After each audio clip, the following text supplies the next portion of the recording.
تقدمهم كوكبة من حملة چەند ڕۆژێکە جموجوڵێکی نائاسایی لە عێراق سەری هەڵداوە و هەموو گومانەکانیش بۆ ئەوە دەچن وڵاتەکە لە بەردەم گۆڕانکاریەکی گەورە یان هێرشێکی دەرەکیدایە.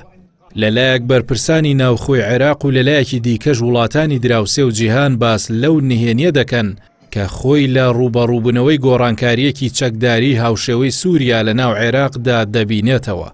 هەرچەندە دوای نامە هەڕەشە ئامێزەکەی قەوارەی زایۆنی بۆ نەتەوە یەکگرتوەکان لە مانگی ڕابردوودا سەبارەت بە مافی بەرگری لە خۆکردن بەرامبەر گروپە چەکداریەکانی عێراق، ئەم وڵاتە هەوڵەکانی خۆی بۆ ڕێگریکردن لە هێرشی قەوارەکە و هێورکردنەوەی گروپە چەکدارەکانی نزیک لە ئێران چڕ کردووەتەوە و چەند جارێک وتەبێژی حکوومەتی عێراق ئەم وتانەی دووپات کردەوە. بەرەبەیانی چوارشەممەژ محەممەد شیع سوودانی لە سەردانێکی کتوپڕ و چاوەڕوان نەکراودا گەیشتە ئوردون.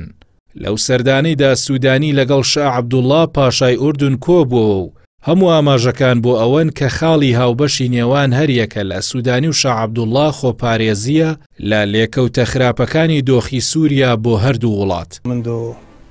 الأحداث اللي صارت في سوريا احنا مستمرين في زيارة. سەبارەت بە هەوڵەکانی عێراق بۆ ئامادەباشی بەرامبەر هەر هێرشێکی دەرەکی، عەبدولئەمیر ڕەشید یاڕەڵڵا سەرۆکی ئەرکانی سوپای عێراق لە میانەی بەسەرکردنەوە و هەڵسەنگاندنی سنوورە هاوبەشەکانی نێوان عێراق و سووریا ئاماژەی بەوە کردووە کە سنوورەکانیان پارێزراوە و هێزەکانیان زیاتر کردووە. وتیشی ڕێگا بە هیچ هەڕەشەیەکی دەرەکی نادەن بۆ سەر خاکەکەیان. ئەوەی گومانەکانی لەبارەی دۆخی عێراق و ئەنجامدانی هێرشی چەکداری بۆ سەری زیاتر کردووە.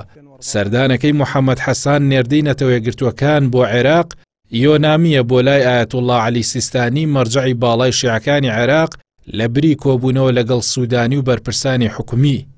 چاودێران پێیان وایە ئامانج لە سەردانەکە هۆشیارکردنەوەی لەو هێرشە چاوەڕوانکراوەی کەلانی کەم گروپە چەکدارەکانی بەرەی مەقاومە دەگرێتەوە کە بە نزیک لە ئێران هەژمار دەکرێن. حەسان ئاماژەی بەوەش کردووە کە لە دیدارەکەیدا لەگەڵ سیستانی گفتوگۆکانی خۆی لەگەڵ بەرپرسانی ئەمریکا بۆ ڕوون کردووەتەوە لەبارەی عێراق و هەر ڕێگریەک لەوەی عێراق لە گۆڕانکاریەکانی ناوچەکەدا زیانی بەر بکەوێت. ئەمە ژوای کردووە ئێران هەوڵەکانی لە ناو عێراق چڕ بکاتەوە بۆ ڕوبەڕووبوونەوەی هەر زەبرێکی دیکەی کوشندە لەو گروپە چەکداریانە.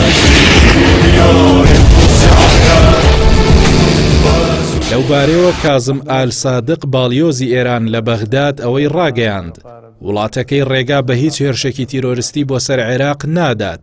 وتیشی تاران هەموو ڕێو شوێنە پێویستیەکان دەگرێتە بەر بۆ وەستان شان بەشانی عێراق و ڕوبەڕووبوونەوەی تیرۆر و پاراستنی یەکپارچەیی خاکی عێراق.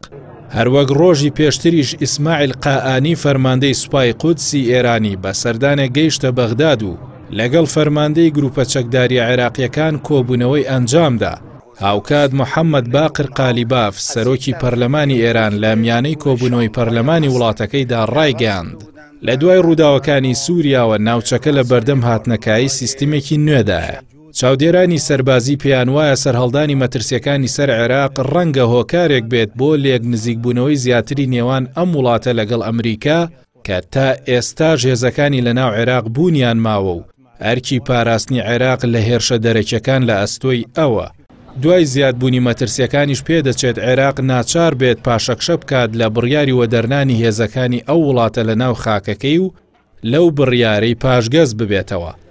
لەو چوارچێوەشدا جۆن باس بریکاری وەزارەتی دەرەوەی ئەمریکا بۆ کاروباری ڕۆژهەڵاتی ناوەڕاست جەختی لەوە کردەوە کە واشنتۆن عێراق بە هاوبەشێکی بنەڕەتی خۆی دادەنێت لە ڕۆژهەڵاتی ناوەڕاست و هاوپەیمانی نێودەوڵەتیش پابەندە بە پاراستنی عێراق و سەروەریەکەی لە هەر هەڕەشەیەکی دەرەکی.